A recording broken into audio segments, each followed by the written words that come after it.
Vamos falar de gestão, principalmente com foco em mudanças, né, que exigem adaptações. A gente sabe que sempre na virada de ano é aquele momento para a gente virar a chave e pensar, né, na questão de planejamento, não só o planejamento pessoal, mas profissional também. Ano novo chegando, é sempre um bom para a gente planejar 2024. É claro que a maioria das empresas já iniciou, né, esse planejamento já em novembro, algumas em dezembro, e a gente vai fazer um bate-papo sobre esse tema que é importantíssimo com o mestre em gestão e liderança, o empresário Omar Ghannam, que atende o nosso convite e inicia a semana ao vivo na Jovem Pan Joinville. Omar, bem-vindo, meu caro. Que bom tê-lo você mais uma vez. Bom dia. Olha, uma honra, muito feliz em estar aqui no Jornal da Manhã com vocês e, obviamente, interagindo sobre esse tema, que é um tema bastante importante, obviamente, para o colegiado, obviamente, das nossas organizações, né, para os times das organizações.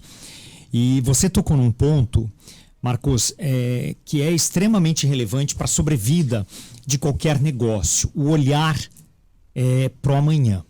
Mas eu tenho visto também o quanto que, além do amanhã, então nessa praticamente revisão aqui que você chama de planejamento e que nós, aqui no Espírito da Governança, chamamos de planejamento estratégico, é legal sim e é necessário olhar para o amanhã. Este amanhã, ele ficou quase que, abre aspas aqui, encurtecido, né? A gente olha muito para um plano de curto prazo, o que a gente chama de curtoprazismo, porque o que nos chama mais atenção nesse momento em que a gente está vivendo, que é um momento ansioso, não linear, é um momento sem compreensão, é o quanto, além do planejar, eu preciso agir. Muitas organizações ou muitos profissionais que lideram, que coordenam, que puxam as suas organizações, por vezes, falam muito, prometem muito, mas não agem. E a gente tem chamado isso de o momento do fazejamento, né? Planejar é importante, é a base. Eu preciso redefinir estrutura de futuro para uma organização, só que a gente precisa olhar para o dia a dia, para o contexto, o quanto nós literalmente estamos entregando. E aqui tem dois pontos que eu quero chamar a atenção quando a gente fala em olhar para frente. O ponto da ambidestria, né? O quanto, Marcos, a gente consegue fazer com que eu entregue no hoje efetividade, quer dizer, bons resultados. Eu sou um cara que busco fazer com que exista um senso de entrega, esta dinâmica do compartilhar, o senso de dono dentro das organizações, uma meta, né, uma estratégia bem definida e todo um monitoramento, um descascatear das suas ações à execução, mas mais do que isso. A minha grande pergunta que eu tenho me feito e tenho feito aos participantes das minhas palestras, aos meus mentorandos, mentorados, é o quanto a gente, além de entregar o hoje, eu estou desenhando o meu amanhã. Então, não só pensando na gestão como empresa, a gente precisa pensar na nossa gestão enquanto empresas também, né? Os EUs SAs, né? Porque, querendo ou não, a consequência de uma organização é o somatório daquilo que nós, enquanto profissionais, estudamos, acreditamos, empregamos, quer dizer, fazemos, na busca por resultados exponenciais. Então eu tenho dito assim, né, ou tenho perguntado o quanto realmente do teu dia a dia você tem olhado para o teu hoje, entregue o seu melhor, mas o quanto você se desenha nesse espírito de uma carreira que seja contemporânea, olhando um pouquinho para frente, o quanto você está estudando. O quanto você se alimenta de um podcast, de entrevistas que sejam diferentes, que te oportunizem um olhar crítico, né? Esse espírito questionador de perguntas. Porque, querendo ou não, o que nos trouxe até aqui, e nós sabemos disso, não é o que nos levará ao amanhã. E nós precisamos desenhar amanhãs muito diferentes deste hoje, que nós estamos vivendo, né? E por isso que essa temática nesse exato momento é uma temática que me chama muito atenção, mas eu quero lhe provocar, inclusive, Marcos, a um descascatear de estratégia de planejamento dia a dia, né? E não só nos momentos em que ciclos como este, de um ano que termina e outro que se inicia, a gente pare para pensar. Até porque planejar, para muitos de nós brasileiros, né, quando a gente executa aquela baita ferramenta de trabalho, a ferramenta fica na gaveta durante 10, 11, 12 meses, né, do ano.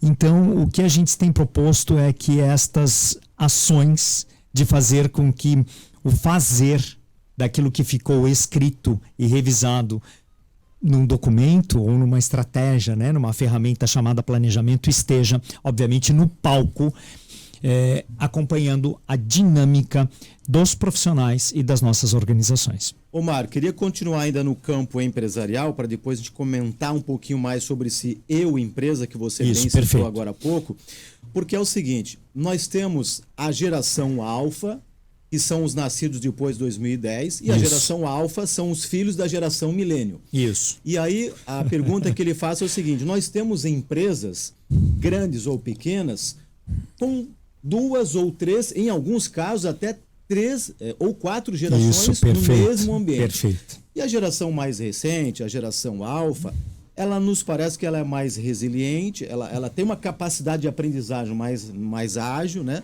Do que a geração milênio, por exemplo. Pega lá os nascidos 70, 80. Como é que uma empresa trabalha toda essa questão de 1, 2, 3 ou 4 gerações no mesmo ambiente para ter essa produtividade que você cita? Excelente o ponto.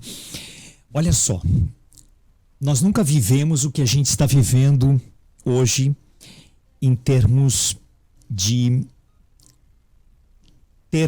dentro de uma configuração empresarial, tantas gerações coexistindo com estratégia e entregas.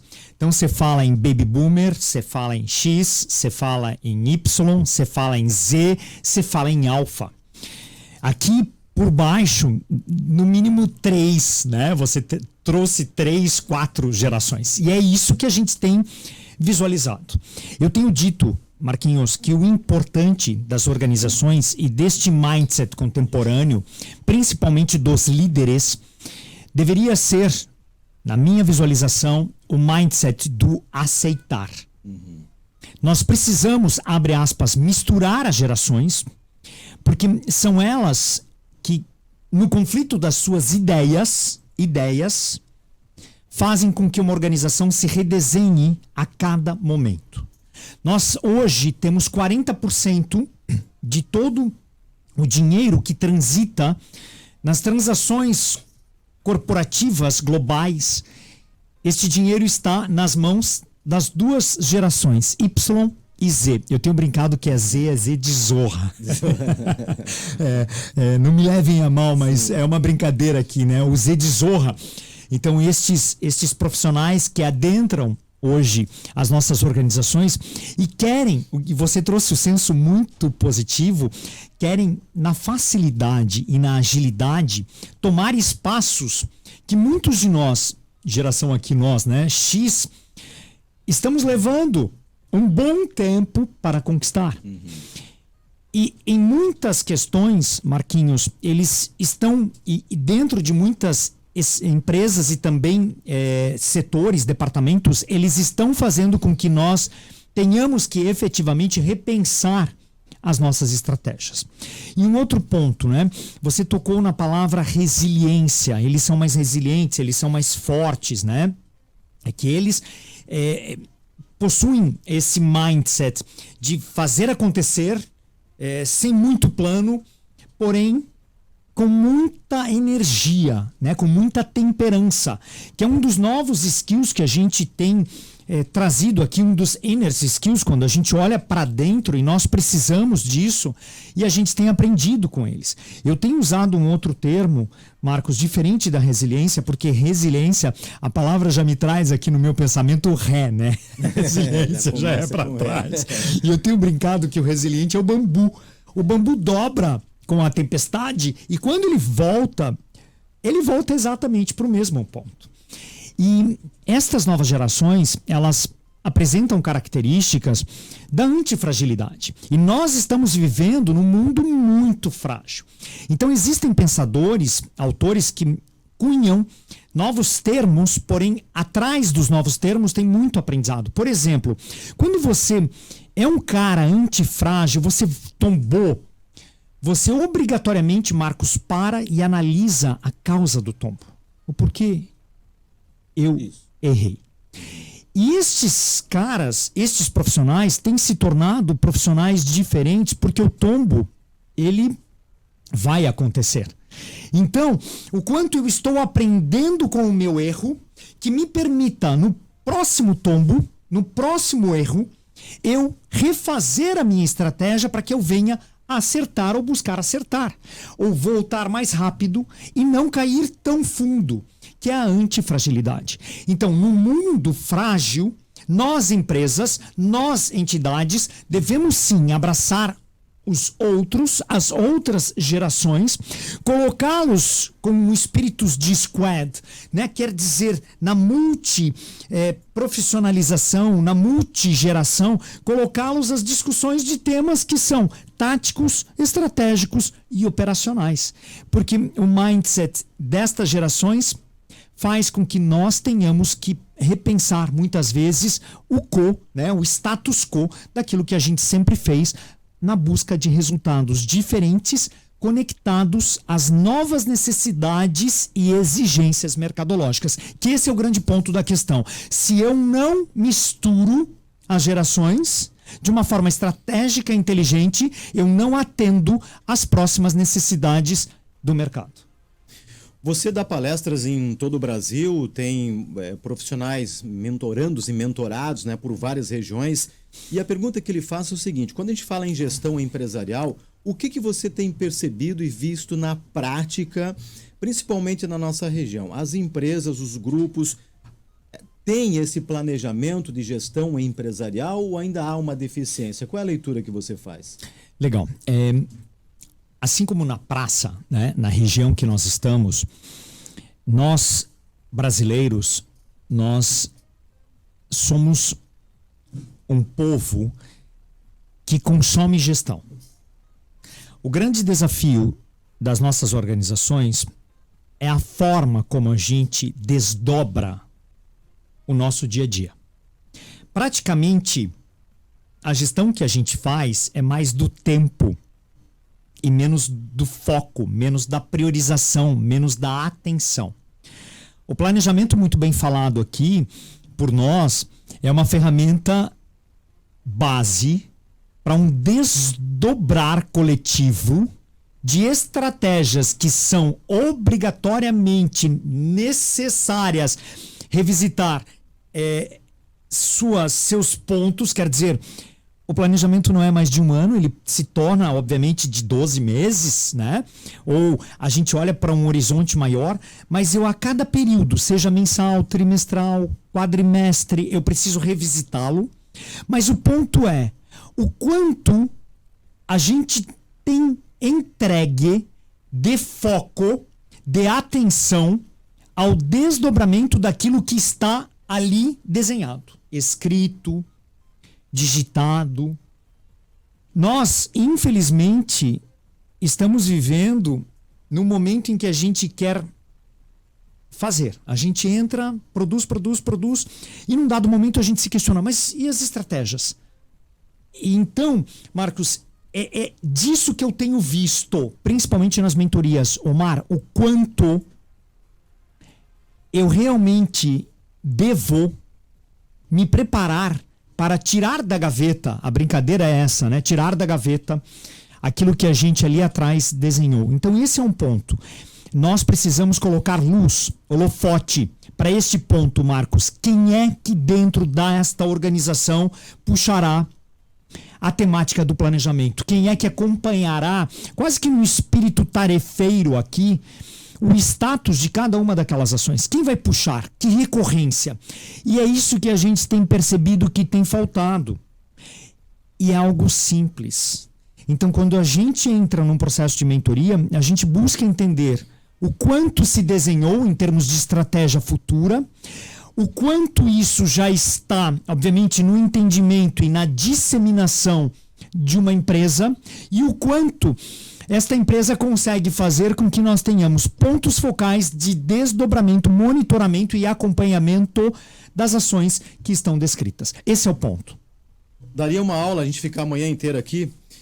Quero lhe perguntar, para a gente se encaminhar para o encerramento, Omar, saindo do campo empresarial, dentro dessas funções que você acaba bem de explicar, quem é que assume, busca e avalia essas questões métricas dentro da organização? Agora, lá na minha casa, com a minha família, o CPF, como planejo e executo 2024 está começando, hein? Excelente, nós estamos justamente em casa conversando sobre precisamos, né? E em casa nós, obviamente, a nossa casa é uma família, né? Eu tenho dito que cada um dos filhos, para quem tem filho, né, é uma empresa. Então, é um planejar de cada um e é um planejar, obviamente, do seu contexto. A gente precisa, obrigatoriamente, eu vejo como 2 vieses aqui, olhar para o desdobramento de casa. Primeiro, a gente precisa entender o seguinte: se tem algo deste ano que a gente almejou realizar e não fez, e eu falo aí de estrutura, né, mais num contingente físico. Então, queria reformar alguma coisa ou queria viajar para algum lugar, né? Esse é um ponto, então, de estruturas. Nesse ponto de estrutura, Marcos, eu quero complementar aqui. Eu acho que nós temos que, assim como nas nossas organizações, nós precisamos abrir uma agenda, um calendário de 2024, olhar festividades de família, né, os encontros com os amigos. Eu gosto muito de olhar para um calendário, para tu teres uma ideia, na Corey, na nossa Escola Internacional de Joinville, e em casa a gente está desdobrando a mesma coisa, inclusive pelo calendário da escola, que já está disponível há alguns bons dias. A gente tem, obviamente, olhado para o calendário da família de acordo com, muitas vezes, o calendário do próprio filho, né, que lá está também com os seus compromissos. Mas a gente tem pautado com muita brevidade, com muita antecipação os calendários. E o outro ponto importante, Marcos, não adianta sonhar se você não faz uma gestão de um cuidado, de zelo, uma gestão sensível e uma gestão que envolva a todos de casa no compromisso financeiro, né? Porque se eu recebo eu não posso gastar 1,1, né? Então, o quanto a gente se planeja dentro de casa para virar o ano, buscando fazer com que aquilo que eu estou sonhando no desdobramento, né, dos meses, eu conseguirei realizar, porque eu também tenho esse subsídio que é o composto financeiro.